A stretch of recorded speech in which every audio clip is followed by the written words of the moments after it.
The wine glass trembled in Lila's hand as she stared at the group text message that had just appeared on her phone. Her mother-in-law Patricia had sent it to the entire family chat group, but somehow Lila wasn't supposed to see it. The message was clear and cruel: Operation Dinner is a go. Make sure you all stick to the script. Time to teach that ungrateful girl a lesson about family loyalty. Lila's heart hammered against her ribs as she scrolled up through the previous messages she'd somehow missed. Each one was like a knife twisting deeper into her chest. Her husband James had written, "She thinks she's too good for us now. Tonight we show her what happens when you disrespect this family." His sister Monica had responded with laughing emojis, "Can't wait to see her face when we all turn on her at once." The family dinner was supposed to start in 20 minutes. Lila had spent all afternoon preparing her famous peach cobbler, the one that usually made everyone smile and ask for seconds. She'd carefully picked out her favorite dress, the blue one that James used to say made her eyes sparkle. She'd even bought flowers for the centerpiece, wanting everything to be perfect for what she thought was just another family gathering. But it was all a trap.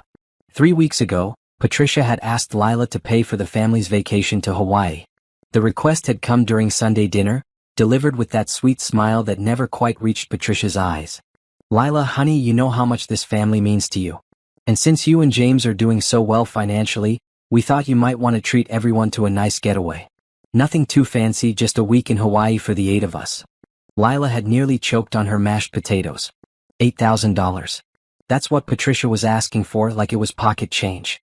Lila had worked double shifts at the hospital for months to save money for their own future, for the house they wanted to buy, for the children they hoped to have.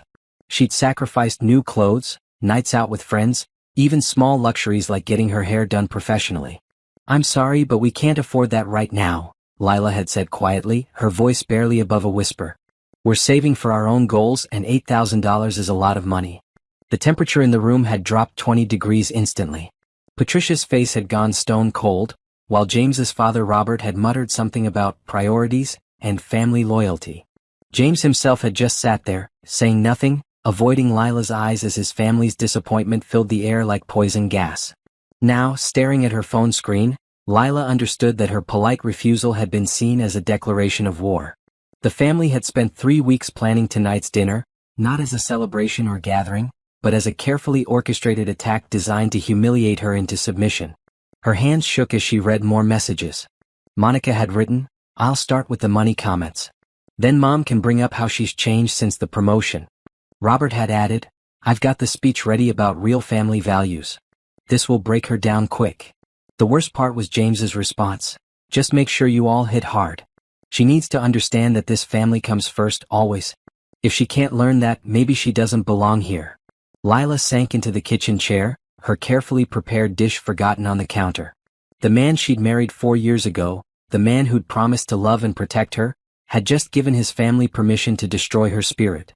He wasn't just allowing it, he was encouraging it. The doorbell rang and Lila's stomach dropped. They were here. Patricia and Robert, Monica and her husband Steve, James's brother Paul with his wife Sandra. All of them arriving with smiles on their faces and daggers hidden behind their backs. "Lila, get the door." James called from upstairs, his voice cheerful and normal, like he wasn't about to watch his family tear his wife apart for their entertainment. Lila stood up slowly, her legs feeling like they belonged to someone else. She looked at herself in the hallway mirror, her brown skin looked ashen. Her usually bright eyes were wide with fear and hurt. The blue dress that James used to compliment now felt like a costume for a play she didn't want to perform in. The doorbell rang again, followed by Patricia's voice. "Lila, honey, we're here." Honey. The fake sweetness in that word made Lila's stomach turn. How many times had Patricia called her honey while planning ways to hurt her? How many smiles had been lies? How many family gatherings had been tests that Lila didn't even know she was taking? As she reached for the door handle, Lila's phone buzzed with one more message from James. "Remember, they're just trying to help you understand what's important. Try not to take it too personally. Try not to take it too personally." Her own husband was telling her not to take her public humiliation personally. Lila opened the door to find Patricia standing there with a bouquet of flowers and a smile that looked like it belonged on a shark. "There's my beautiful daughter-in-law. Don't you look lovely tonight?"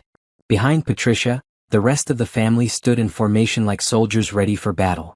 Monica clutched her purse tighter, probably hiding her phone so she could record Lila's breakdown. Robert adjusted his tie, preparing for his speech about family values. Paul and Sandra exchanged glances, both looking uncomfortable but not willing to go against the family plan. "Come in," Lila heard herself say, her voice sounding hollow and far away. "Dinner's almost ready." As the family filed into her home, Lila felt something cold settle in her chest. They thought they were walking into a trap they'd set for her. They thought tonight would be about breaking her down, making her beg for forgiveness, forcing her to understand her place in their family hierarchy. They had no idea that Lila was about to learn exactly who they really were. And once she knew the truth about her husband and his family, there would be no going back. The game was about to begin, but Lila was no longer planning to play by their rules. The dinner had been worse than Lila could have imagined. For 2 hours, she'd sat at her own dining room table while James's family took turns attacking her character, her values, and her worth as a wife. They'd criticized everything from her cooking to her career to her decision to wear makeup. Patricia had delivered a speech about real women who put family first, while Robert had lectured her about the importance of sacrifice and loyalty. James had sat there through it all, occasionally nodding in agreement or adding his own criticisms. When Monica had called Lila selfish for not paying for the vacation, James had said, "She's always been a little self-centered." When Patricia had suggested that Lila's job was making her too independent, James had replied, "I've noticed that too." By the time they'd left, Lila felt like she'd been put through a meat grinder. She'd excused herself to the bathroom twice to cry silently, trying to hold herself together until they were gone. Now, sitting alone in her kitchen while James showered upstairs, she felt empty and broken. But something had changed during that awful dinner. Between the insults and the fake concerned looks, Lila had started to notice things. The way James and his family seemed to communicate without words. The way they'd all attacked her on the same points like they'd practiced. The way James had known exactly when to jump in with his own criticisms, like he'd been following a script. And then there was the way James had looked at his phone during dessert. A quick glance, a small smile, and then he'd launched into another critique of Lila's attitude problem. She'd seen that look before but never understood what it meant. Now she was starting to wonder. Lila walked over to the living room where James had left his phone charging. She'd never gone through his phone before she trusted him completely. But after tonight, after seeing how easily he'd joined in his family's attack on her, that trust felt like a luxury she could no longer afford. Her hands shook as she picked up the phone. She knew his passcode. It was their anniversary date, something that had always made her feel special. Now it felt like another lie. The phone unlocked and Lila went straight to his text messages. The family group chat was right there at the top, and as she scrolled through the messages, her heart sank deeper with each new revelation. The planning for tonight's dinner had been going on for 3 weeks. James hadn't just known about it, he'd been the mastermind. He'd suggested the timing, picked the topics they should attack her on, and even coached his family on her weak points. "She always cries when you bring up her mother," he'd written to Monica. "That's a good one to use if she starts fighting back. She's most sensitive about her weight right now," he told Patricia. "If you comment on how much she's eating, she'll shut down completely. Remember, she hates being called stubborn," he'd advised Robert. "That word really gets to her." Lila had to sit down as she read message after message of her husband analyzing her vulnerabilities and sharing them with his family like she was an enemy to be defeated. This was the man who held her when she cried, who knew her deepest fears and insecurities, who'd promised to protect her from the world's cruelty. Instead, he'd been weaponizing her trust against her. But the text messages were just the beginning.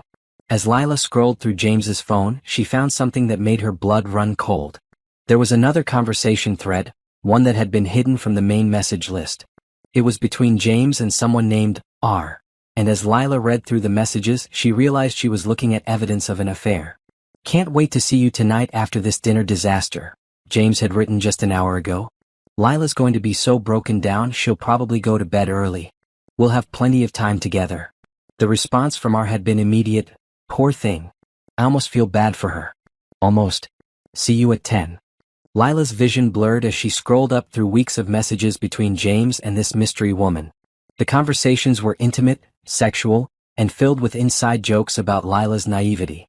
They'd been meeting regularly for months, sometimes in hotels, sometimes at R's apartment, always when Lila was at work or visiting her own family. The woman Rebecca, based on some of the messages, seemed to know everything about Lila's life. She knew about Lila's work schedule, her plans with friends, even her menstrual cycle. James had been sharing every detail of his marriage with his mistress, turning Lila's private life into entertainment for his affair. "She actually thinks we're trying to have a baby," James had written last month. So naive. I've been flushing her prenatal vitamins down the toilet for weeks. Rebecca's response had been cruel. Poor little wife. She has no idea what's coming, does she? Not a clue, James had replied. But don't worry, once we get her to pay for the family vacation, I'll have enough evidence of her being difficult to make the divorce look like her fault.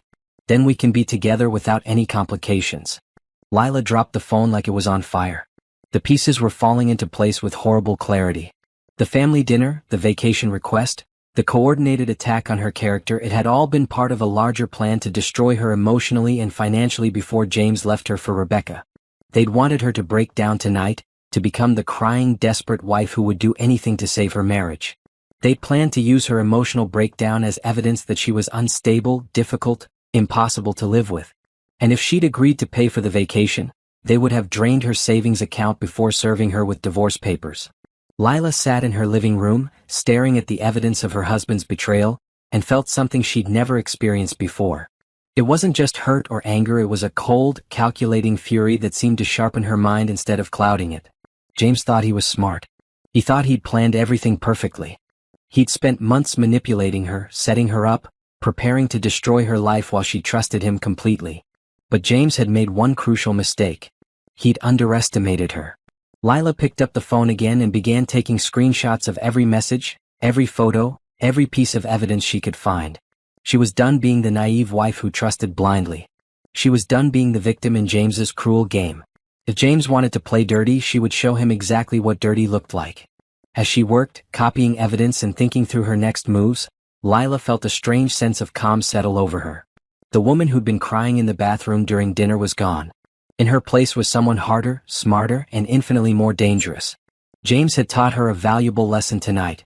Never trust anyone completely, especially the people who claim to love you. But he was about to learn something too. He was about to learn that the gentle, trusting woman he'd married was capable of things he'd never imagined. The next morning, Lila woke up before her alarm and lay in bed listening to James breathe beside her. He'd come home at 2 a.m., claiming he'd stayed late at the office to finish a project. The lie came so easily to him, delivered with the same sleepy smile he'd used to charm her during their early dating days. Now she knew he'd been with Rebecca, probably celebrating what they thought was their successful manipulation of his naive wife. They'd probably laughed about the dinner, about how easily Lila had been broken down by his family's attacks. They'd probably made plans for their future together, counting the money they expected to steal from her savings account. But lying there in the early morning light, Lila felt something she hadn't experienced in months: clarity. For the first time in her marriage, she could see the situation exactly as it was, without the filter of love and trust that had blinded her to James's true nature. She got up quietly and went to the kitchen, where she made coffee and sat at the table with her laptop. She had work to do and she needed to be systematic about it. James thought he was the mastermind of this situation, but he was about to discover that his wife had hidden depths he'd never suspected. First, she needed to understand her financial situation completely. Lila opened her banking app and began going through every account, every transaction, every penny that she and James had together. What she found made her stomach clench with fresh anger. James had been stealing from her for months. Small amounts at first, $20 here, $50 there, but recently the thefts had gotten bolder. Last month, he transferred $500 from her personal savings account to his own, listing it as household expenses. 2 weeks ago, he'd used her credit card to buy jewelry that had obviously been for Rebecca, not for Lila. The pattern was clear once she knew what to look for. James had been slowly draining her resources while building up his own, preparing for the day when he would leave her financially devastated. He'd been planning this for far longer than she'd realized. But as Lila dug deeper into their finances, she discovered something that made her smile for the first time in weeks. James might have been stealing from her, but he'd also been incredibly sloppy about it. Every transaction was documented, every theft had a digital trail, and he'd been using accounts that had both their names on them. More importantly, Lila realized that she'd been more financially independent than she'd thought. Her salary from the hospital was higher than James's income from his sales job, and she'd been paying more than her share of their joint expenses. The savings account he'd been stealing from was money she'd earned through her own hard work, not their combined income. As she worked through the numbers, Lila began to understand something crucial. She didn't need James. She'd been supporting him more than he'd been supporting her. Without his financial leech attached to her accounts, She'd actually be better off on her own. The realization was both liberating and infuriating. She'd spent months worrying about money, turning down opportunities to go out with friends, working extra shifts to build their savings. Meanwhile, James had been stealing from her to fund his affair and planning to leave her with nothing. Next, Lila turned her attention to documenting everything she discovered. She created a secure folder on her laptop and began organizing the evidence systematically. Screenshots of James's text messages with Rebecca and his family. Photos of the jewelry charges on her credit card. Bank records showing the pattern of his thefts. A timeline of his lies about working late and business trips. As she worked, Lila's phone buzzed with a text from James. "Sorry I was so late last night. Big project finally wrapped up. Love you." The casual cruelty of it took her breath away.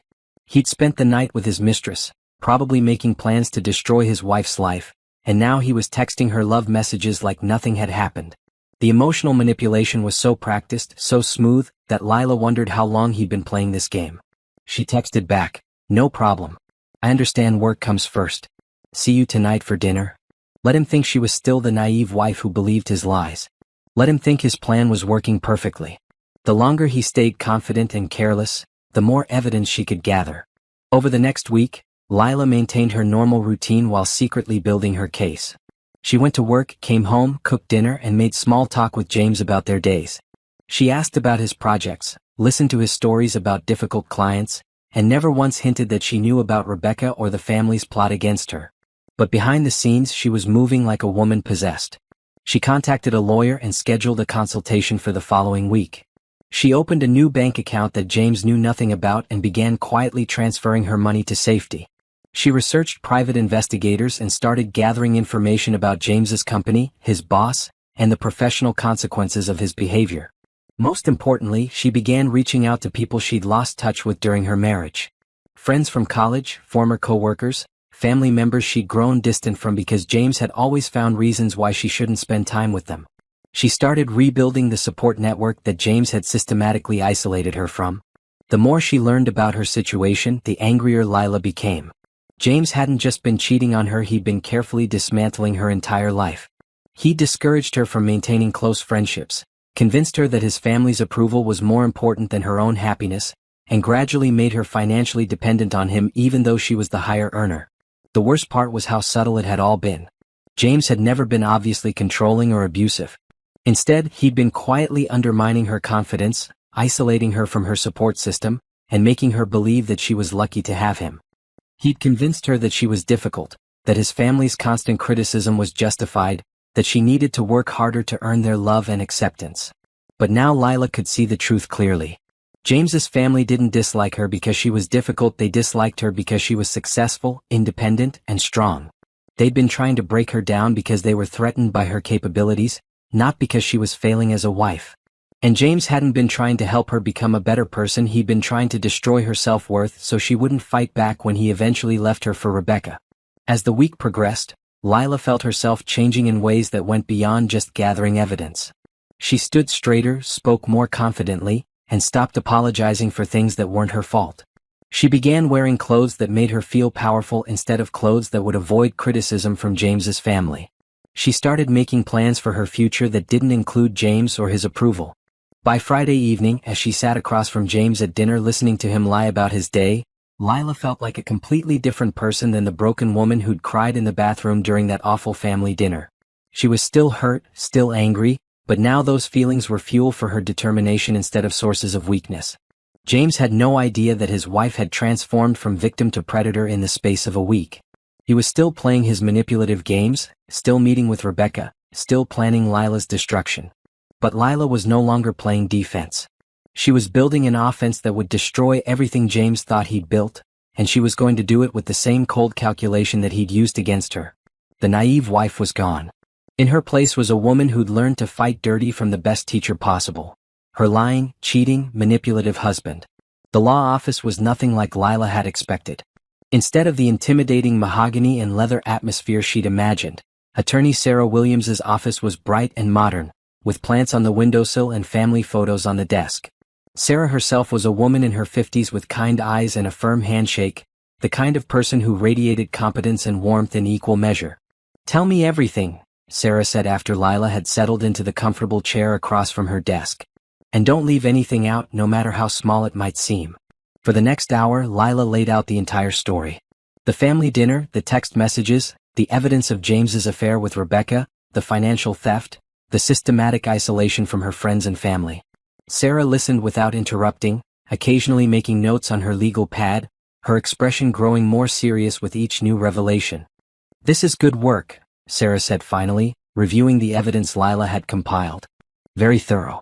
Most people don't think to document this kind of emotional manipulation, but it's crucial for proving a pattern of behavior." "What are my options?" Lila asked. Sarah leaned back in her chair, considering. "Well, the good news is that you're in a much stronger position than you realize. The financial theft alone gives us leverage, and the evidence of the affair and the coordinated emotional abuse from his family shows clear grounds for divorce. But more importantly, the fact that you're the higher earner and that most of your assets are separate means you can come out of this in good shape financially. What about the house? Since you put down the down payment from your savings and you've been making most of the mortgage payments, you have a strong claim to it. We can probably negotiate for you to keep it, especially if James wants to avoid having all of this evidence presented in court." Lila felt a weight lift off her shoulders. 4 months, she'd been afraid that she couldn't survive without James, that leaving him would mean losing everything she'd worked for. Now she was learning that the opposite was true. Staying with him was what had been costing her everything. "There's something else," Sarah continued. "The level of coordination between your husband and his family, the financial theft, the systematic deception. This goes beyond a simple affair. If you want to pursue this aggressively, we can make their lives very difficult. But I need to know how far you're willing to go." Lila thought about the humiliation she'd endured at that family dinner, about the months of lies and manipulation, about the way James had turned her own vulnerabilities against her. She thought about Rebecca, laughing at her naivety, and about the family that had spent weeks planning her emotional destruction. "I want to go as far as the law allows," she said firmly. Sarah smiled. "Then let's talk strategy." Over the next hour, they developed a plan that was both comprehensive and devastating. Sarah would file for divorce on grounds of adultery and financial misconduct. She would subpoena James's phone records, his work computer, and his financial accounts. She would demand full disclosure of his assets and income, including any money he might have hidden in preparation for the divorce. But the legal action was just the beginning. Sarah also connected Lila with a private investigator who specialized in adultery cases, a financial forensics expert who could trace every penny James had stolen, and a counselor who worked with victims of emotional abuse. "The most important thing," Sarah explained, "is that you can't let on that you know any of this. The moment James suspects you're building a case, he'll start hiding assets and destroying evidence. You need to maintain the facade of the naive wife for as long as possible." Lila nodded. She'd been perfecting that performance for a week already. As she left Sarah's office, Lila felt more empowered than she had in months. She wasn't just reacting to James's betrayal anymore, she was taking control of her own future. But there was still more work to do. That evening, she met her college roommate Nina for dinner at a restaurant across town. Nina was a successful marketing executive who'd tried to stay close to Lila throughout her marriage, even though James had always found ways to discourage their friendship. "I'm so glad you called," Nina said as they settled into their booth. "I've been worried about you. You've seemed so distant lately, and every time I've suggested we get together, you've had some excuse." Lila realized with a start that those hadn't been her excuses, they'd been James's. He'd always had a reason why she couldn't meet Nina for lunch, or why they couldn't attend Nina's birthday party, or why it would be inconvenient for Nina to visit their house. "I need to tell you something," Lila said, and she laid out the entire story for the second time that day. Nina's reaction was immediate and fierce. "That bastard. I always knew there was something wrong with him, but I thought maybe I was just being protective. The way he always had to have your attention when we were together, how he'd find ways to cut our conversations short. I thought he was just needy, but now I can see it was all calculated." "I feel so stupid," Lila admitted. "How did I not see it?" "Because you loved him and you trusted him," Nina said firmly. "That's not stupid, that's human. He's the one who betrayed that trust, not you. And now we're going to make him pay for it." Nina's support was exactly what Lila needed. Over dinner, they talked through the practical aspects of Lila's situation. Nina offered to help her find a new place to live if she wanted to move out of the house, introduced her to other friends who could provide emotional support, and even offered to help her start networking professionally. "You know what?" Nina said suddenly. "I think you should talk to my friend Carmen. She went through something similar 2 years ago. Husband was cheating, family was awful to her, whole 9 yards. She came out of it stronger than ever, and she's been wanting to help other women who are going through the same thing. Carmen turned out to be a revelation. A successful real estate agent who'd rebuilt her life after her own divorce. She understood exactly what Lila was going through. More importantly, she developed a network of women who'd all survived similar situations and were willing to help others do the same.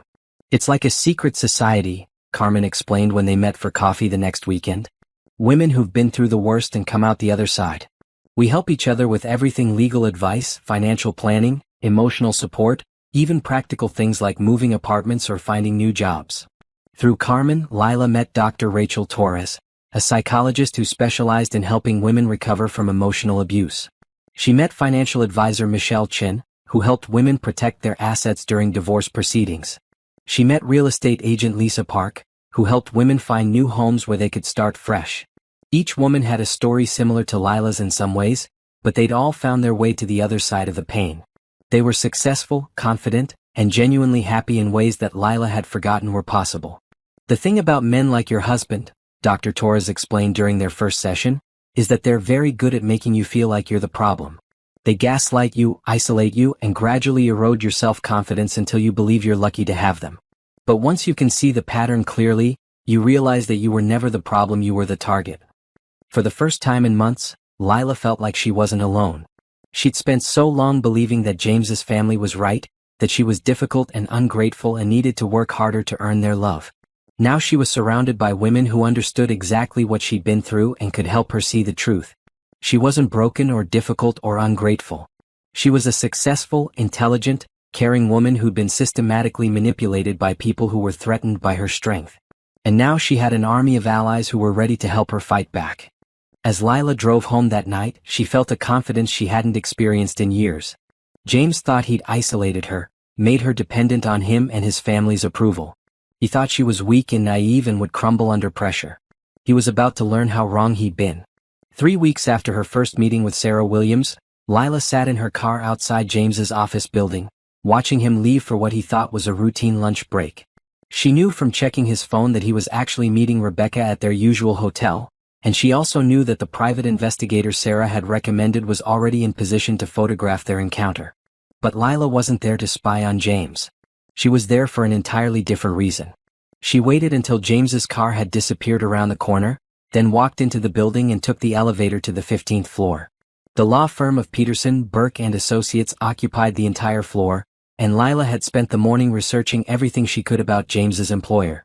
What she discovered was fascinating. The firm prided itself on its reputation for integrity and family values. They handled high-profile divorce cases, custody battles, and other family law matters, which meant that any hint of scandal involving their employees could be devastating to their business. "I'd like to speak with Mr. Peterson," Lila told the receptionist, a young woman who looked up from her computer with a polite smile. "Do you have an appointment?" "No, but I think he'll want to hear what I have to say. Tell him it's about James Morrison and a serious ethical violation."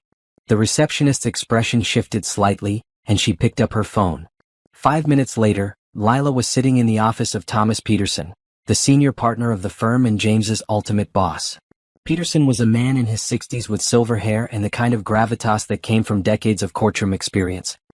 He listened carefully as Lila explained the situation, showing him selected pieces of evidence from her carefully organized file. "This is very serious," Peterson said finally. "If what you're telling me is true, Mr. Morrison has been using company resources to conduct an affair, and he's been stealing from his wife to fund it. That's grounds for immediate termination." "There's more," Lila said. "He's been accessing client files from his personal computer, probably to impress his girlfriend with confidential information. I have evidence that he's shared details about your client's cases with someone outside the firm." Peterson's face darkened. The unauthorized sharing of client information was a violation that could cost the firm its license to practice law. "May I see that evidence?" Lila handed him a printout of text messages where James had told Rebecca about a high-profile custody case the firm was handling. He'd shared the client's name, details about their personal life, and even insider information about the firm's legal strategy. "This is unacceptable," Peterson said. "I'll need to conduct a full investigation, but based on what you've shown me, Mr. Morrison's employment with this firm is over." "When will you be taking action?" "Immediately." He'll be terminated this afternoon, and we'll be conducting a full audit of his work computer and case files. If we find evidence of further violations, we'll be reporting him to the State Bar Association. Lila left Peterson's office feeling satisfied. James thought he was untouchable, that he could manipulate and steal and cheat without consequences. He was about to learn that actions had consequences, and that the life he'd built was more fragile than he'd realized. But destroying James's career was only one part of her plan. Over the past weeks, Lila had been building something much more important, a foundation for her own future. The idea had come to her during one of her sessions with Dr. Torres. They'd been talking about how difficult it was for women to recognize emotional abuse, especially when it was subtle and gradual. Dr. Torres had mentioned that she wished there was a way to reach women earlier in the process, before they'd been completely isolated and broken down. What if there was? Lila had asked. What if we created something that could help women recognize the signs and get help before it was too late?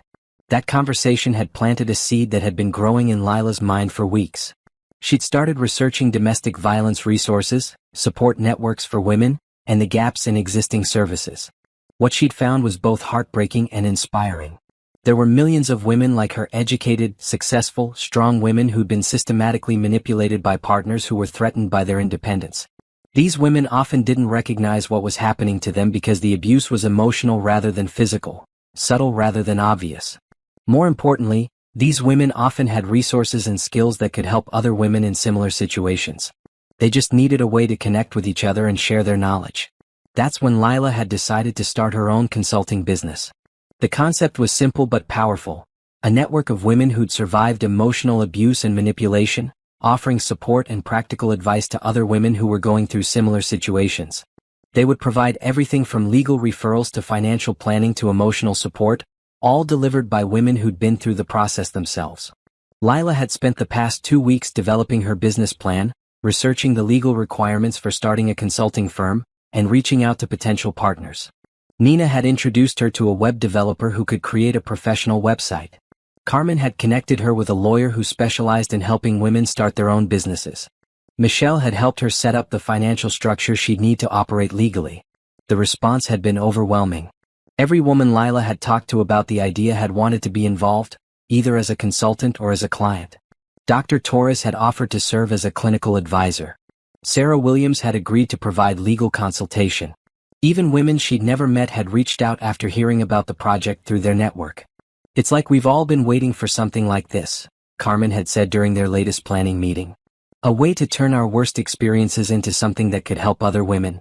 Lila had decided to call the business Phoenix Rising Consulting, a name that reflected both the idea of emerging from the ashes of a destroyed life and the strength that came from surviving trauma. She'd been working on the business plan during her lunch breaks, developing it in the evenings after James had gone to bed, and refining it during weekend visits to her new support network. James had no idea that his wife was building a company that would make her financially independent within months. The timing was perfect. By the time James realized what was happening, Lila would have her own source of income and a business that could support her indefinitely. She wouldn't need his money, his approval, or his family's acceptance. She'd have built something entirely her own. But the business was about more than just financial independence. It was about turning her pain into purpose, her trauma into strength.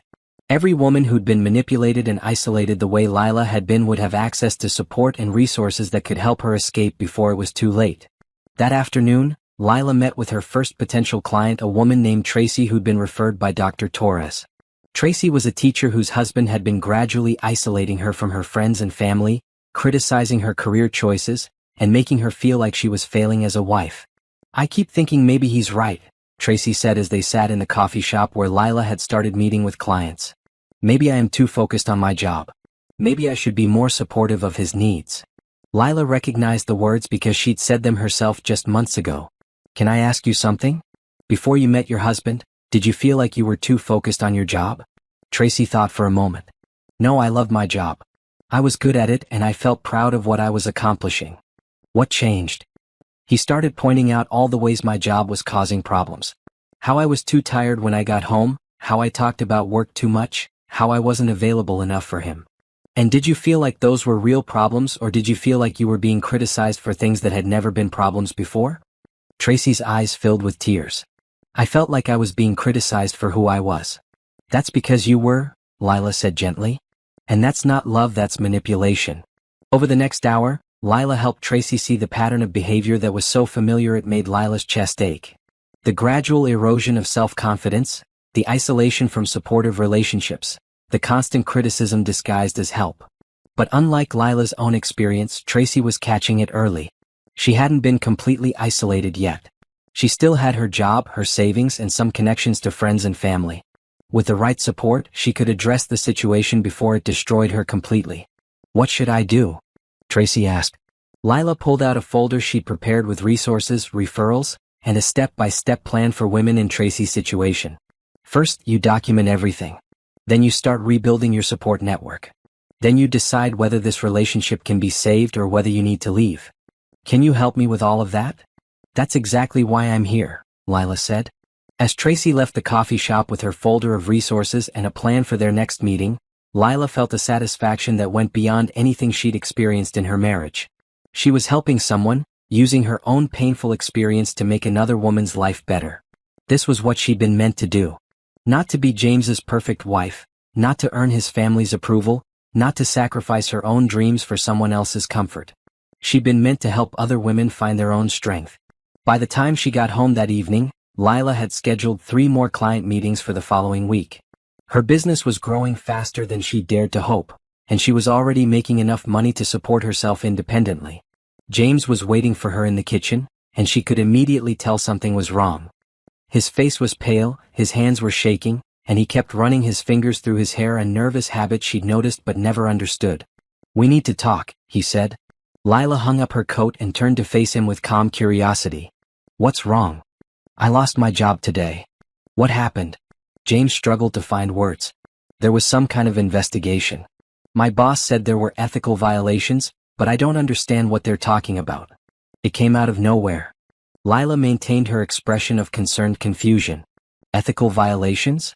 What kind of ethical violations?" "I don't know. Something about confidentiality and personal use of company resources. They won't even tell me exactly what they found." "That's terrible," Lila said, reaching out to touch his arm in what she hoped looked like a supportive gesture. "What are you going to do?" "I don't know," James said, his voice breaking slightly. "This is going to destroy my career. No other law firm will hire me if they hear about this." As Lila watched her husband fall apart, she felt a cold satisfaction settling in her chest. This was just the beginning of the consequences he would face for his betrayal. His career was over, his reputation was ruined, and he had no idea that his own wife had been the one to destroy everything he'd built. But she wasn't done with him yet. Not even close. The next few weeks were a study in contrast. While James spiraled into depression and panic about his ruined career, Lila found herself thriving in ways she'd never experienced before. Her consulting business was growing rapidly, with new clients reaching out to her every day. She'd moved into a beautiful apartment across town, officially for temporary space while we figure things out, but really because she needed a place where she could work and plan without James's constant presence. James, meanwhile, was becoming increasingly desperate. Without his job, he couldn't afford his share of their expenses, which meant Lila was supporting him completely. He'd applied to dozens of law firms, but word had spread quickly through the legal community about his firing. No one wanted to hire someone who'd been terminated for ethical violations. "I don't understand how this happened," James said for the 100th time as they sat at their kitchen table, surrounded by rejection letters from potential employers. "Someone must have set me up. Someone wanted to destroy my career." Lila made sympathetic noises while internally marveling at his inability to connect his behavior to its consequences. Even now, facing the destruction of everything he'd built, James couldn't accept that his own actions had caused his problems. "Maybe you should consider a different field," she suggested. "Sales, perhaps, or business consulting." "With what qualifications?" James snapped. "I'm a lawyer, not a salesman. This is all I know how to do." But Lila had been doing her research, and she knew that James's problems went far beyond his legal career. The private investigator had been busy, and the evidence he'd gathered was damning in ways that went beyond simple adultery. James had been stealing from more than just Lila's accounts. He'd been skimming money from his expense reports at work, padding his billable hours, and even taking cash from the office petty cash fund. The investigation that had led to his firing had uncovered a pattern of financial misconduct that could result in criminal charges. More importantly, James's relationship with Rebecca was falling apart. The private investigator had documented several heated arguments between them, including one where Rebecca had accused James of being a pathetic loser who can't even support his wife, let alone a girlfriend. She'd stopped returning his calls, stopped meeting him at hotels, and had even started dating someone else. James's perfect plan was crumbling and he didn't even realize it yet.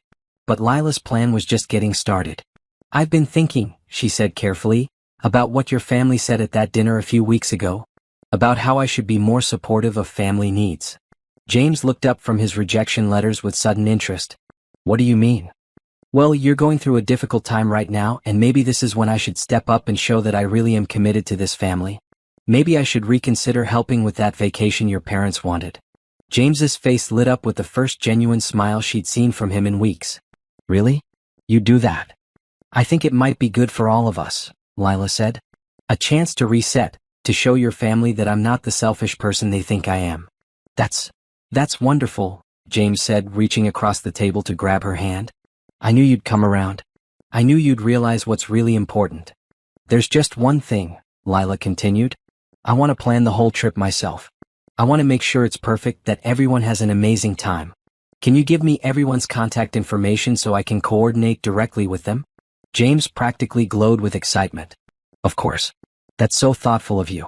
They're going to be so impressed." Over the next few days, Lila reached out to each member of James's family individually. She told them she'd realized how wrong she'd been to refuse their request, and that she wanted to make it up to them by planning the perfect Hawaiian vacation. She asked for their preference on dates, activities, and accommodations. The response was immediate and enthusiastic. Patricia called her such a sweet girl and told her she knew Lila would come to her senses eventually. Monica texted her multiple times a day with suggestions for restaurants and excursions. Robert sent her a long email about the kind of hotel suite he expected, complete with specifications for thread count and minibar contents.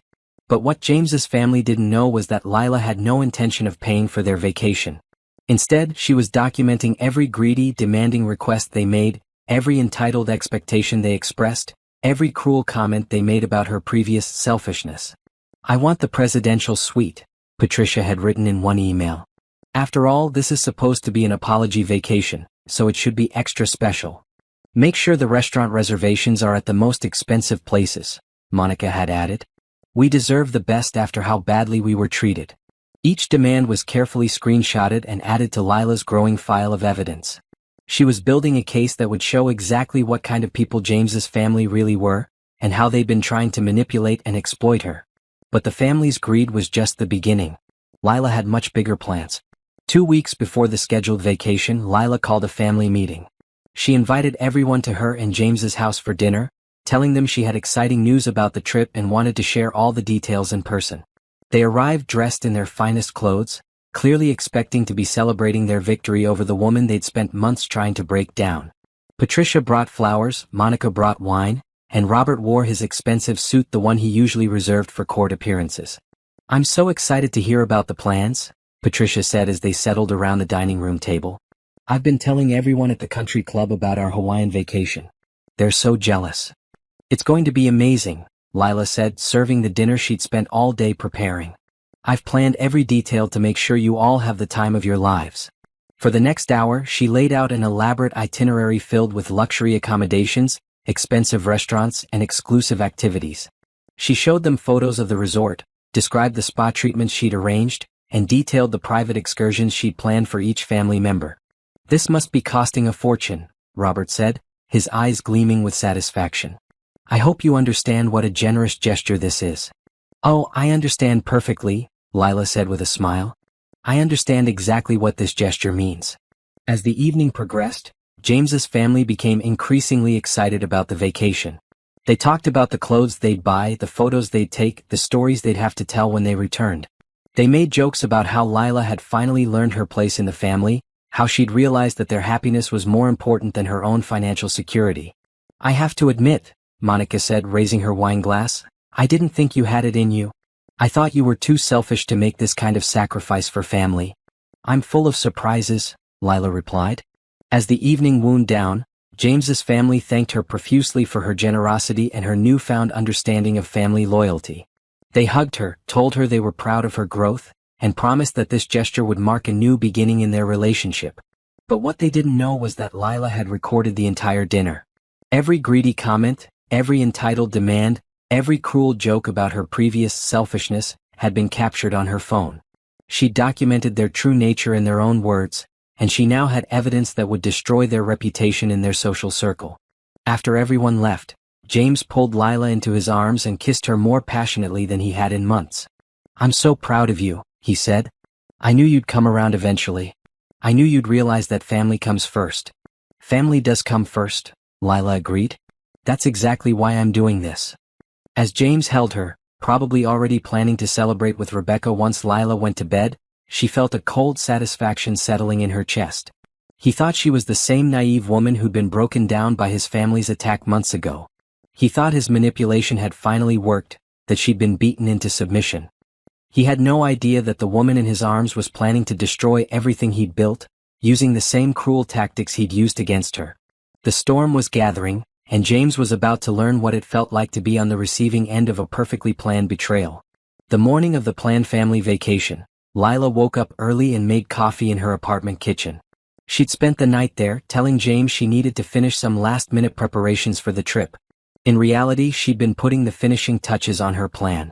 At 8 a.m., she sent a group text to James's entire family. "Good morning. I hope everyone is packed and ready for our amazing vacation. Please meet at our house at 10 a.m. for a final briefing before we leave for the airport." The responses came immediately. Patricia sent heart emojis and exclamation points. Monica wrote, "So excited," in all caps. Robert sent a formal message thanking her for her organization and attention to detail. But Lila wasn't driving to the airport. Instead, she was driving to her old house, where James was probably frantically packing his bags and checking his phone for updates from Rebecca. She found him in their bedroom, surrounded by suitcases and vacation clothes. He looked up when she entered, his face bright with excitement. "Are you ready for this?" he asked. "I can't believe we're actually doing it. My family is going to be so happy." "I'm ready," Lila said calmly. "Are you?" Something in her tone made James pause. "What do you mean?" "I mean, are you ready to face the consequences of your actions?" James's face went pale. "What are you talking about?" "I'm talking about Rebecca," Lila said, pulling out her phone and showing him a photo the private investigator had taken just 2 days ago. "I'm talking about the affair you've been having for months. I'm talking about the money you've been stealing from our accounts to pay for hotels and jewelry for your girlfriend." James stared at the photo, his mouth opening and closing like a fish out of water. How did you?" "I'm talking about the family dinner where you all planned to humiliate me into submission," Lila continued, scrolling through the screenshots of his text messages. "I'm talking about how you've been systematically isolating me from my friends and family while planning to divorce me and take half of everything I've worked for." "Lila, I can explain." "No," she said firmly. "You can't explain. You can't lie your way out of this one, James. I have evidence of everything. Every text message, every hotel receipt, every stolen dollar. I have recordings of your family talking about how greedy and entitled they are. I have documentation of you sharing confidential client information with your mistress." James sank onto the bed, the color draining from his face completely. "What do you want?" "I want you to understand that you've underestimated me from the beginning," Lila said. "You thought I was weak and naive and easy to manipulate. You thought you could steal from me, cheat on me, and destroy my self-esteem without consequences. I never meant." "You meant every bit of it," Lila interrupted. "You planned it carefully, executed it systematically, and enjoyed every moment of my pain. You turned your own family against me, shared my private thoughts with your mistress, and tried to make me believe I was the problem." James's hands were shaking now. "What are you going to do?" "I'm going to destroy you," Lila said simply. "The same way you tried to destroy me, but more effectively." She pulled out a folder and set it on the dresser. "These are divorce papers.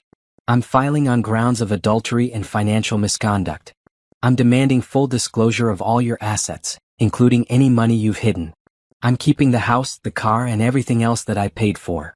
"You can't." "I can and I will," Lila said. "Your career is already over. Your girlfriend has already left you for someone with money. Your family is about to discover that there is no Hawaiian vacation, and that I have recordings of every greedy, cruel thing they said about me." James looked up at her with desperate eyes. "Please, Lila. I know I made mistakes, but we can work through this. I love you." "No, you don't," Lila said. You love the idea of having someone to control and manipulate.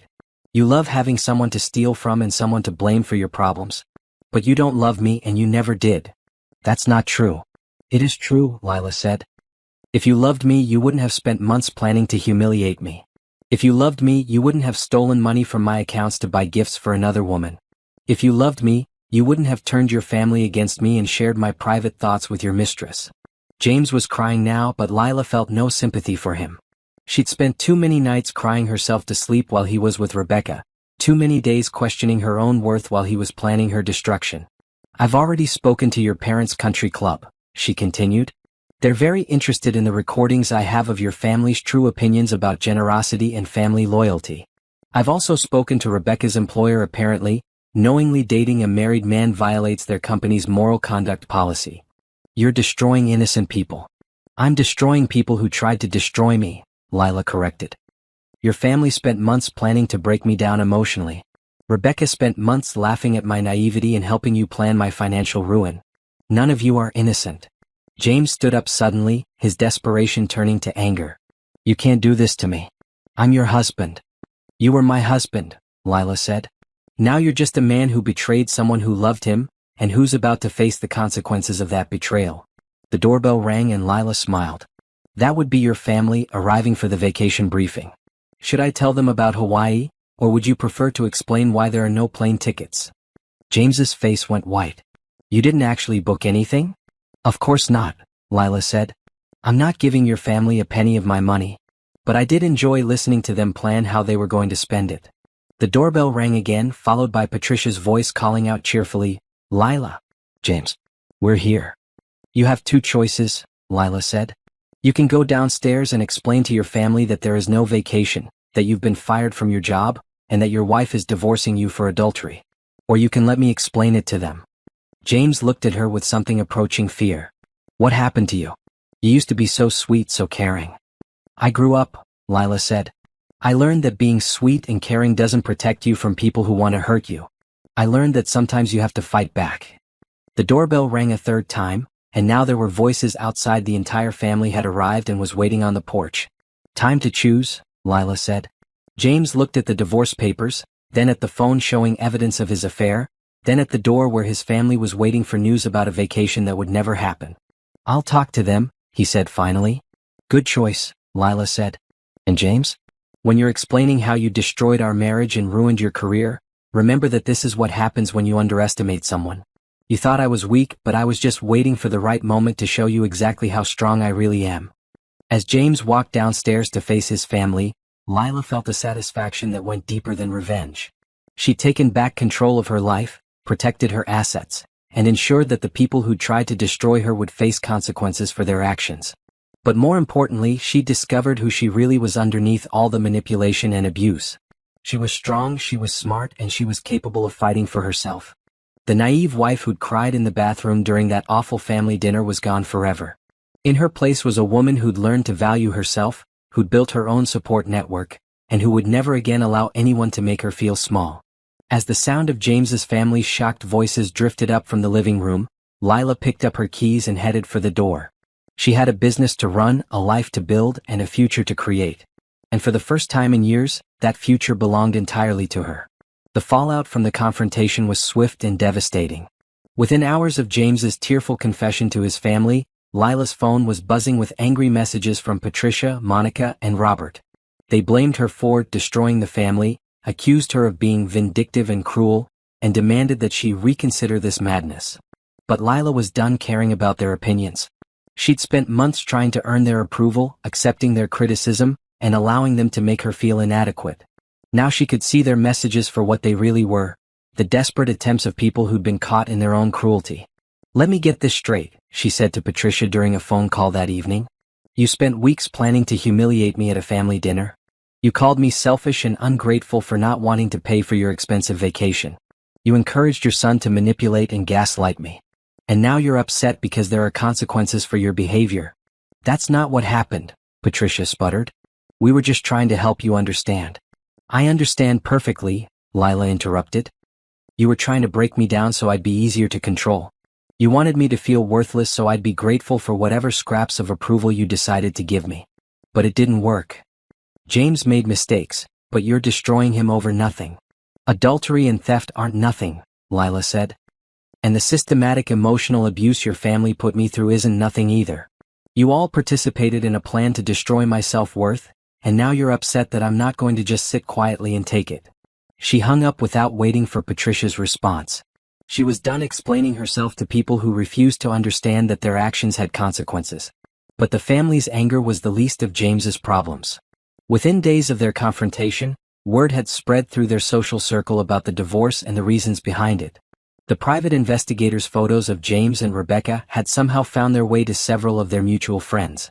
The recordings of the family's greedy demands about the vacation had been anonymously sent to members of Patricia and Robert's country club. James's reputation was in ruins. Rebecca's employer had indeed fired her for the affair, and she'd responded by telling everyone who would listen that James was a pathetic loser who'd lied about his financial situation. She'd even shown people the cheap jewelry he'd bought her, claiming he'd promised her expensive gifts but had only been able to afford discount store garbage. I can't show my face anywhere, James told Lila during one of their required meetings with the divorce lawyers. Everyone knows what I did. Everyone's talking about it. Good, Lila said simply. Maybe other women will learn from your example and recognize the warning signs earlier. You're enjoying this, James accused her. You're enjoying watching me suffer. I'm enjoying watching justice being served, Lila corrected. You spent months making me suffer while you laughed about it with your mistress. You shared my private thoughts with her, stole my money to buy her gifts, and planned to destroy my life for your own convenience. Now you're experiencing a fraction of the pain you put me through. James's lawyer tried to intervene. Mrs. Morrison, perhaps we could discuss a settlement that would be beneficial for both parties. My client has made her position clear, Sarah Williams interrupted. Mr. Morrison committed adultery and financial misconduct. Mrs. Morrison is entitled to everything she's requesting, and frankly, she's being generous by not pressing criminal charges for the theft. The mention of criminal charges made James go pale. You wouldn't? I might, Lila said calmly. It depends on how cooperative you are during this process. If you try to hide assets or drag this out, I'll make sure the district attorney sees every piece of evidence I have about your financial crimes. But while James's life was falling apart, Lila's was flourishing in ways she'd never imagined. Her consulting business was growing so rapidly that she'd had to hire 2 assistants and rent a proper office space. Women were reaching out to her from across the country, seeking help with situations that mirrored her own experience. You saved my life, one client told her during a follow-up session. I was so isolated, so convinced that I was the problem. But you helped me see that I was being manipulated, and you gave me the tools to fight back. Stories like that made all the pain worth it. Lila was transforming her own trauma into a force for good, helping other women recognize their own strength and build lives free from manipulation and abuse. She'd also started dating again. Nothing serious yet, but she was rediscovering what it felt like to be valued and respected by someone who didn't see her as a resource to be exploited. The first time a man had asked her opinion about something without trying to argue with her answer, she'd almost cried from relief. You seem different, Nina observed during one of their regular lunch meetings. Stronger, more confident. I feel different, Lila admitted. I feel like I'm finally living my own life instead of the life someone else designed for me. What about James? Any regrets? Lila thought about it seriously. I regret trusting him. I regret wasting years of my life on someone who didn't value me. But I don't regret leaving him, and I don't regret making sure he faced consequences for his actions. Even though his life is completely destroyed? He destroyed his own life, Lila said. I just made sure he couldn't destroy mine in the process. 2 months after the confrontation, Lila received a letter from James. It was handwritten, several pages long, and filled with apologies and explanations. He claimed he'd been confused and scared, that he'd never meant to hurt her, that he'd made terrible mistakes but had learned from them. I know I don't deserve your forgiveness, he wrote, but I'm hoping you might consider giving me another chance. I've been in therapy, I've cut off contact with my family, and I've learned so much about myself. I want to be the husband you deserved from the beginning. Lila read the letter twice, then filed it away with the rest of her divorce paperwork. She felt no anger toward James anymore, but she also felt no desire to rebuild a relationship with him. He'd shown her who he really was, and she'd chosen to believe him. More importantly, she'd discovered who she really was. She was a successful businesswoman who helped other women find their strength. She was a survivor who'd turned her pain into purpose. She was someone who valued herself enough to demand respect and walk away when she didn't receive it. The woman who'd cried in the bathroom during that awful family dinner was gone. In her place was someone who would never again allow anyone to make her feel small, worthless, or grateful for scraps of affection. James had tried to break her down, but instead he'd helped her discover just how strong she really was. And now she was using that strength to help other women make the same discovery.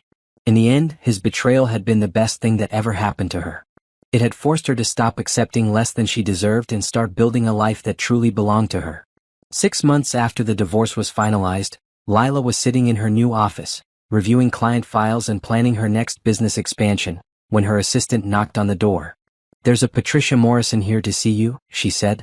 "She says she's your former mother-in-law and that it's urgent." Lila looked up from her computer, surprised. She hadn't heard from any of James's family since the divorce papers had been signed. "Send her in." Patricia entered the office looking nothing like the confident, controlling woman who'd orchestrated that awful family dinner. Her hair was disheveled, her clothes were wrinkled, and her eyes were red from crying. She looked like she'd aged 10 years in the past 6 months. "Lila," she said, her voice barely above a whisper. "Thank you for seeing me. What can I do for you, Patricia?" Patricia sat down in the chair across from Lila's desk and clutched her purse like a lifeline. "I need to talk to you about James." "I'm not interested in discussing James," Lila said firmly. "That chapter of my life is closed." "Please," Patricia begged. "Just hear me out. It's important." Lila leaned back in her chair, studying the broken woman in front of her. "You have 5 minutes." "James is in trouble," Patricia said. "Real trouble. He's been arrested." "For what?" "Fraud. Embezzlement." The investigation into his firing led to a broader investigation into his financial activities. They found evidence that he'd been stealing from clients, not just from you. He's looking at serious prison time. Lila felt no satisfaction at the news, but she also felt no sympathy. "What does that have to do with me?" "He's broke," Patricia continued. "He can't afford a lawyer. He's been living in a studio apartment, working minimum wage jobs, and now he's going to prison. His life is completely ruined." "Again, what does that have to do with me?" Patricia's facade finally cracked completely. "I'm begging you to help him. Not financially, but maybe you could speak to the prosecutor, tell them he's not a bad person, that he made mistakes but doesn't deserve to go to prison." Lila stared at her former mother-in-law in amazement. "You want me to help the man who cheated on me, stole from me, and tried to destroy my life?" "He's learned his lesson," Patricia said desperately. "He's been in therapy, he's changed, he's sorry for everything he did to you." "I'm sure he is sorry," Lila said. "He's sorry he got caught. He's sorry there were consequences for his actions. But being sorry doesn't undo the damage he caused." "You used to be such a kind person," Patricia said, her voice turning bitter. "You used to care about family." Lila laughed, a sound that held no humor. "I am a kind person, Patricia. I help women escape abusive situations every day. I care deeply about family, real family, the kind that supports and loves you unconditionally. What James and your family put me through wasn't love, it was manipulation and control. We were trying to help you." "You were trying to break me down," Lila interrupted. "You coordinated a deliberate attack on my character because I wouldn't pay for your vacation. You encouraged your son to gaslight me and steal from me. You celebrated when you thought you'd successfully humiliated me into submission." Patricia's face flushed. "That's not how it was. I have recordings, Patricia. I have evidence of everything your family said and did. I know exactly how it was. James made mistakes, but he doesn't deserve to go to prison."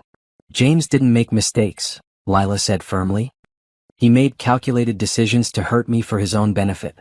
He planned every betrayal, executed every manipulation, and enjoyed every moment of my pain. Those weren't mistakes, they were choices." Patricia was crying now, her carefully maintained composure completely shattered. "Please, Lila. I'm begging you. He's my son." "And I was his wife," Lila said. "That should have meant something to him, but it didn't. He chose to betray me, steal from me, and plan my destruction. Now he gets to live with the consequences of those choices. What happened to forgiveness? What happened to Christian charity? What happened to treating people with basic human decency?" Lila countered. "What happened to honoring your marriage vows? What happened to not stealing from the people who trust you?" Patricia stared at her, seemingly unable to comprehend that her former daughter-in-law was not going to be manipulated into helping James escape the consequences of his actions. "You've changed," Patricia said finally. "You're not the woman James married." "You're right," Lila said. "I'm not the woman James married. I'm stronger now, smarter now, and I value myself now. The woman James married was naive enough to think that being kind and trusting would protect her from people like your family. I've learned better." "So you're just going to let him go to prison?" "I'm not letting him do anything," Lila said. "James's actions put him in prison. His choices, his crimes, his complete lack of regard for other people's welfare. I had nothing to do with that." Patricia stood up abruptly, her grief turning to anger. "You're vindictive and cruel. You're destroying a good man over petty jealousy." "James destroyed himself," Lila said calmly. "And Patricia? The fact that you think adultery, theft, and emotional abuse are petty issues tells me everything I need to know about why James turned out the way he did." "You'll regret this," Patricia said as she headed for the door. "Someday you'll realize you threw away a good marriage over nothing." "I threw away a marriage built on lies and manipulation," Lila corrected. "And I've never regretted it for a single moment." After Patricia left, Lila sat in her office for a few minutes, processing the conversation. She felt no guilt about refusing to help James, but she did feel a profound sadness for the family that had raised a man capable of such betrayal. That evening, Lila met Carmen and Nina for dinner at their favorite restaurant. She told them about Patricia's visit, about James's arrest, about the family's desperate attempt to make her feel responsible for his fate. "I hope you told her where she could stick her request," Carmen said fiercely. "I told her the truth," Lila said. "That James created his own problems and that I'm not responsible for fixing them." "How do you feel about it?" Nina asked. "About him going to prison?" Lila thought about it carefully. "I feel nothing. Not happy, not sad, just nothing. He's a stranger to me now, someone I used to know who made terrible choices. His consequences don't affect my life anymore." "That's healthy," Carmen said. "It means you've really moved on." And Lila had moved on in ways that continued to surprise her. Her business was thriving beyond her wildest dreams. She'd been featured in magazines, invited to speak at conferences, and had even been approached about writing a book about her experience. More importantly, she'd started dating someone who actually valued her. Marcus was a doctor she'd met through her work, a man who'd gone through his own difficult divorce and understood the importance of rebuilding trust slowly. He listened when she spoke, respected her opinions, and never tried to make her feel small or apologetic for her success. "You know what the best part is?" she told her friends. "I don't need him. I want to be with him because he makes me happy, not because I'm afraid of being alone or because I think I can't do better. That's what a healthy relationship feels like." 3 weeks later, Lila received a letter from James in prison. Unlike his previous letter full of apologies and pleas for reconciliation, this one was different. It was angry, bitter, and blamed her for everything that had happened to him. "You destroyed my life," he wrote. "You turned my family against me, ruined my career, and now you've let me go to prison. You're vindictive and cruel, and I hope someday you get exactly what you deserve." Lila read the letter once, then threw it away without a second thought. The man who'd written those words was the same man who'd always been there, hidden behind the mask of the charming husband. She'd just never been able to see him clearly before. But now she could see everything clearly. She could see that leaving James had been the best decision of her life. She could see that building her own business and support network had given her a strength she'd never known she possessed. She could see that the pain of betrayal had transformed her into someone capable of helping other women avoid the same fate. Most importantly, she could see that she deserved better than what James had offered her. She deserved honesty, respect, and genuine love. She deserved a partner who celebrated her success instead of trying to diminish it. She deserved a life built on her own terms, not someone else's manipulation. James had tried to destroy her, but instead he'd helped her discover who she really was. And who she was turned out to be someone much stronger, much smarter, and much more valuable than the naive wife he'd tried to control. The reckoning was complete. James was facing the consequences of his choices, his family was dealing with the shame of their behavior, and Rebecca had moved on to her next victim. But Lila was free. Free from their manipulation, free from their expectations, and free to build whatever life she wanted for herself. And the life she was building was more beautiful than anything she could have imagined while she was trapped in their web of lies and control. 2 years after the divorce, Lila stood in front of the mirror in her spacious new home, adjusting the necklace Marcus had given her for her birthday. It was simple and elegant, chosen because he'd noticed her admiring something similar in a store window, not because he was trying to buy forgiveness for some betrayal. Tonight was the launch party for her book, Rising from the Ashes, a guide to recognizing and recovering from emotional manipulation. The memoir and self-help guide had already received advanced praise from therapists, legal experts, and domestic violence advocates. More importantly, it was already helping women recognize the warning signs of manipulation before it was too late. "You ready for this?" Marcus asked, appearing behind her in the mirror. He looked handsome in his dark suit, but more than that, he looked proud of her in a way that still took her breath away. "I think so," Lila said, turning to face him. "It feels surreal, you know? 2 years ago I was crying in bathroom stalls, and now I'm about to launch a book that might help thousands of women." "You've earned this," Marcus said, taking her hands. "You took the worst experience of your life and turned it into something that helps other people. That takes incredible strength." As they drove to the bookstore where the launch event was being held, Lila reflected on how much her life had changed. Her consulting business now had offices in 3 cities and a waiting list of clients. She'd been featured on talk shows, quoted in news articles, and invited to speak at universities and corporate events. But the professional success, satisfying as it was, wasn't the most important change in her life. The most important change was internal. She'd learned to trust her own judgment, to value her own opinions, and to never again accept less than she deserved from the people in her life. The bookstore was packed when they arrived. Lila recognized many faces in the crowd: clients she'd helped, colleagues from her business, friends who'd supported her through the divorce and its aftermath. Carmen and Nina were there, beaming with pride. Dr. Torres had come with several of her colleagues. Even Sarah Williams had made time in her busy schedule to attend. "Ladies and gentlemen," the bookstore owner announced, "please welcome the author of Rising from the Ashes, Dr. Lila Morrison." The applause was thunderous as Lila walked to the podium. She'd kept her married name professionally, not out of any remaining attachment to James, but because it was the name under which she'd built her reputation and her business. "Thank you all for being here tonight," she began. 2 years ago, I was a woman who'd lost herself completely. I'd been manipulated into believing that I was difficult, ungrateful, and lucky to be tolerated by people who claimed to love me. I'd been isolated from my support system, gaslit into questioning my own perceptions, and financially exploited by someone I trusted completely. The room was completely silent, everyone hanging on her words. I wrote this book because I know I'm not the only woman who's been through this experience. Emotional manipulation and financial abuse happen to intelligent, successful, strong women every day. It happens because the abusers are skilled at identifying and exploiting our desire to be loved and accepted. She continued, describing the subtle signs of manipulation that so many women missed, the importance of maintaining financial independence, and the resources available to help women escape abusive situations.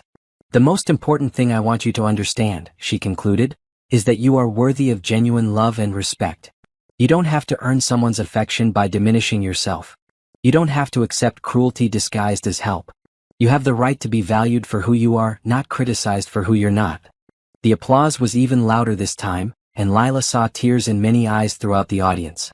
During the book signing that followed, woman after woman approached her with their own stories. Some were still trapped in manipulative relationships, others were in the process of escaping, and many had already freed themselves and were rebuilding their lives. "You saved my marriage," one woman told her. "Your book helped me recognize that my husband wasn't trying to help me become a better person, he was trying to control me. When I showed him what I'd learned and demanded that he get therapy, he actually listened. We're working through it together now. You gave me the courage to leave," another woman said. "I'd been making excuses for my boyfriend's behavior for 3 years. Reading your story made me realize that I deserved better." As the evening wound down, Lila felt a deep satisfaction that had nothing to do with book sales or public recognition. She was making a real difference in real women's lives, helping them avoid the pain she'd endured or escape from situations that might have destroyed them. "How does it feel?" Marcus asked as they drove home, her hand resting comfortably in his. "Like I'm exactly where I'm supposed to be," Lila said. "Like everything I went through was worth it if it helps other women avoid the same trap." "What about James? Do you ever think about him?" Lila considered the question seriously. "Sometimes. I hope he's learned something from his experience, that he's gotten the help he needs to become a better person. But I don't feel responsible for his growth anymore, and I don't feel guilty about the consequences he faced." "That's healthy." "It took me a long time to get here," Lila admitted. 4 months after the divorce, I kept thinking I should feel worse about what happened to him. But Dr. Torres helped me understand that feeling guilty about protecting myself from abuse is just another form of manipulation. They pulled into the driveway of Lila's house, a beautiful craftsman-style home that she'd bought with her own money, in her own name, as a symbol of her independence and success. "Want to come in for coffee?" she asked Marcus. "Always," he said, smiling.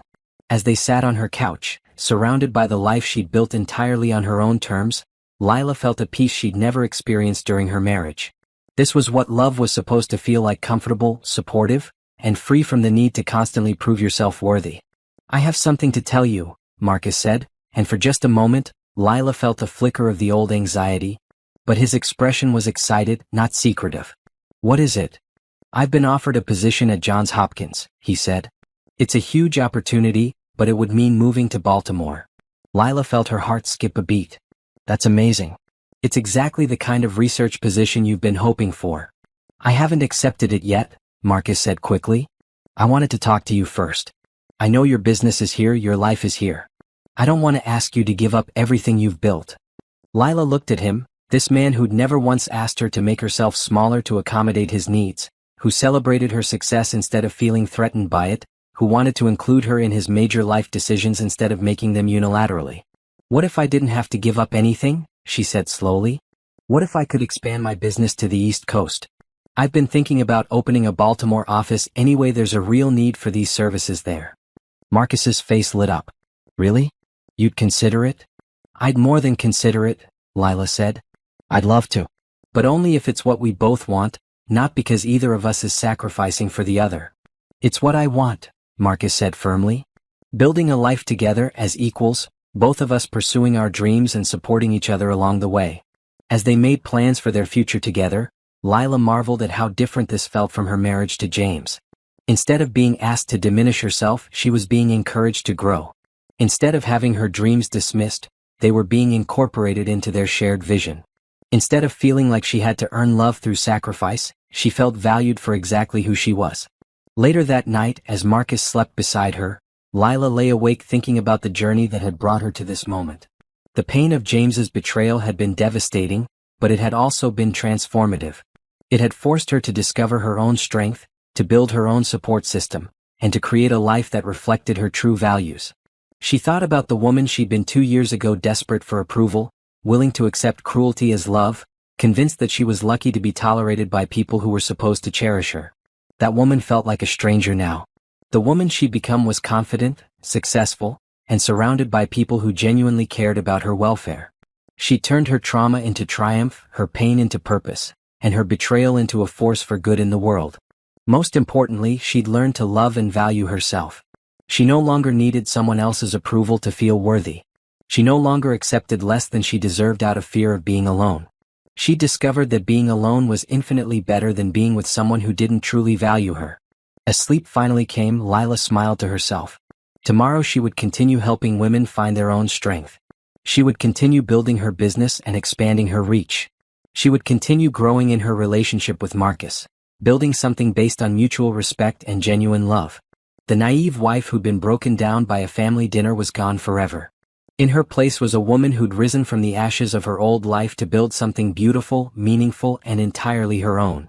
James had tried to destroy her, but instead he'd set her free. And freedom, Lila had learned, was the most beautiful gift she could have given herself. The story was complete. The revenge was perfect. And the new beginning was everything she'd never dared to dream possible.